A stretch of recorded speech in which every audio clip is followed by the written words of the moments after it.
Salam Patriot di Suara Patriot bersama Chandra Tua. Tema kali ini yang kita angkat adalah Tiongkok telah memasuki model hitam dan putih terbalik. Indonesia semoga tidak tertular budaya PKT. Ini menarik kita simak lebih dalam karena banyak pandangan dan berita-berita yang mengungkapkan Tiongkok sudah sangat maju, teknologinya canggih dan sudah menyaingi negara adidaya Amerika Serikat. Namun perlu ditelusuri bagaimana kehidupan di tengah masyarakat Tiongkok. Apakah kemajuan secara fisik itu dibarengi dengan kemajuan moral masyarakatnya? Bagaimana kehidupan masyarakat pada umumnya di sana? Jika kita lebih memahami kondisi di sana, mungkin kita akan kembali berpikir hidup sederhana dan bermoral pastilah lebih bahagia. Di Tiongkok, mereka yang berhutang upah tidak masuk penjara. Tapi yang menagih upah dalam rangka membela haknya harus masuk penjara. Mereka yang membongkar paksa rumah orang lain tidak masuk penjara. Tetapi mereka yang mempertahankan rumah sendiri harus masuk penjara. Mereka yang melakukan KKN tidak masuk penjara. Tapi bagi yang meminta pejabat untuk mengumumkan terbuka harta mereka harus masuk penjara. Mereka yang membuat kasus malpraktik tidak masuk penjara. Namun pengacara hak asasi manusia harus dipenjara. Mereka yang membuat makanan beracun tidak dijebloskan ke penjara. Tapi yang mengungkap kebenaran harus masuk penjara. Mereka yang korup tidak masuk penjara. Dan mereka yang melaporkan dan menyingkap kejahatan harus mendekam dalam sel. Tidak diragukan lagi bahwa Tiongkok telah memasuki sebuah model pemerintahan di mana hitam dan putih serba terbalik. Contoh pertama, pekerja migran menagih upah secara kolektif dipenjarakan.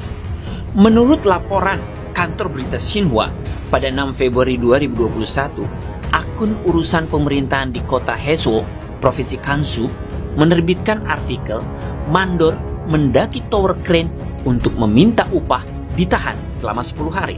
Artikel ini mengungkap kasus mandor proyek bangunan memanjat menara meminta upah dan disidik oleh polisi pada 5 Februari. Menyatakan bahwa Badan Keamanan Publik akan mengambil sikap nol toleransi untuk menindak aksi ilegal menuntut upah dengan niat jahat melompat dari gedung atau tower crane atau perilaku kekerasan ekstrim akan ditindak sesuai dengan hukum yang berlaku. Menindak keras perilaku berniat jahat seperti pengumpulan massa menuntut pembayaran upah proyek dan pembayaran material dengan dalih tunggakan upah pekerja migran. Contoh 2, seorang wanita berusia 70 tahun masuk penjara lantaran membela rumah dan halamannya.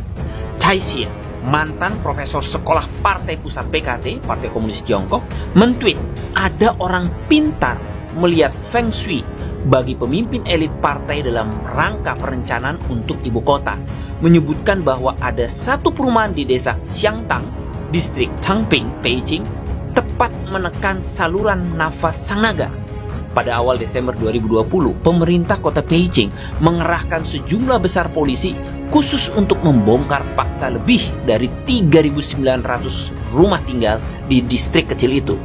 Pada saat itu, warga yang tinggal di sana tersebut berjuang keras. Bahkan ada yang menyurati Perdana Menteri Li Keqiang. Namun rumah mereka tetap dibongkar paksa. Setelah insiden itu, Biro Keamanan Umum Chongqing Beijing menahan Ibu Guo Lingmeng, si penulis surat kepada Perdana Menteri, dengan alasan mengumpulkan massa untuk mengganggu ketertiban umum. Contoh 3, warga divonis 4 tahun penjara karena meminta pejabat mempublikasikan kekayaannya. Pada April 2020, Liu Yanli, seorang karyawati bank di Provinsi Hebei, dijatuhi hukuman 4 tahun penjara oleh Pengadilan Distrik Tongpao, Kota Qingmen, Provinsi Hubei, karena memposting pesan di situs Weibo-nya yang meminta pejabat untuk mengumumkan harta kekayaannya.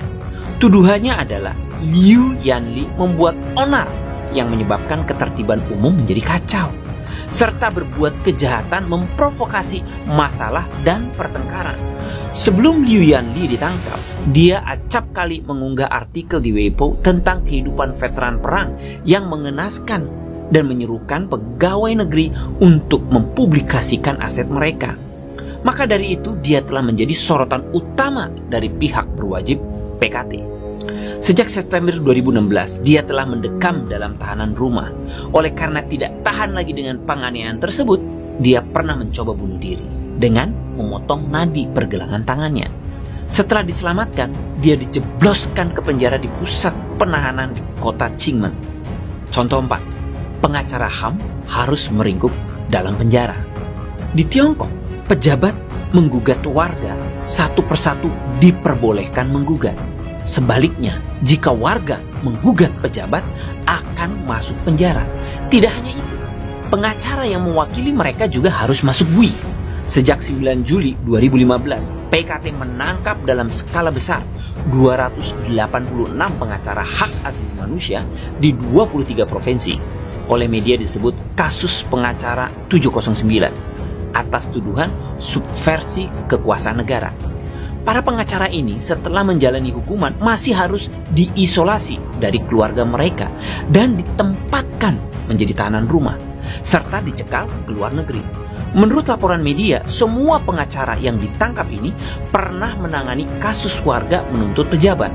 Itu sebabnya oleh otoritas PKT dianggap sebagai pengacara yang menentang pemerintah.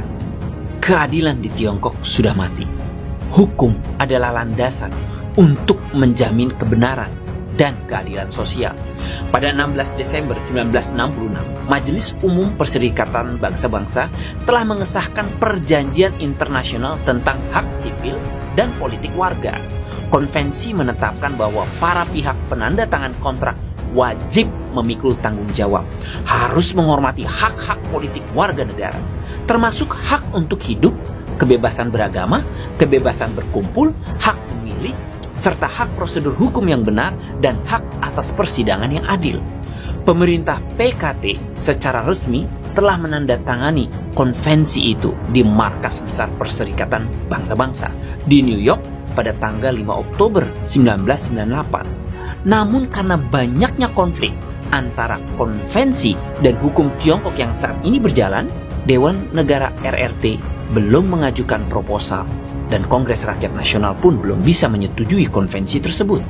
Meskipun PKT telah berulang kali berjanji untuk mengimplementasikan konvensi internasional tentang hak sipil dan politik sesegera mungkin, konvensi itu hingga saat ini belum diratifikasi.